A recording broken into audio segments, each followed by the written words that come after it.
বাহ, আজকেও তো আকাশে খুব সুন্দর মেঘ ধরেছে। এই কষ্টদায়ক গরমের পর অবশেষে মেঘ ধরেছে, আসবে শান্তির বৃষ্টি ইনশাল্লাহ। যাক, বৃষ্টি নেমেছে, আলহামদুলিল্লাহ আলহামদুলিল্লাহ আলহামদুলিল্লাহ। এই কিরে, তুই এখানে বৃষ্টির মধ্যে ভিজছিস কেন? ও তুই দেখেছিস কি সুন্দর মেঘ ধরেছে, কি বৃষ্টি পড়ছে আকাশে। হ্যাঁ, সে তো ঠিক আছে, কিন্তু ঘূর্ণিঝড় রেমাল আসছে, শুনেছিস? সেটা আবার কি? সেটা এক ভয়াবহ ঘূর্ণিঝড়।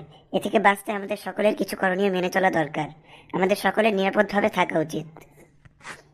তা তো অবশ্যই। তাহলে বাড়ি যা, তুই বৃষ্টিতে ভিজলে ঠান্ডা লেগে যাবে। দেখছিস না কি সুন্দর বৃষ্টি, একটু ভিজে কিছু হবে না।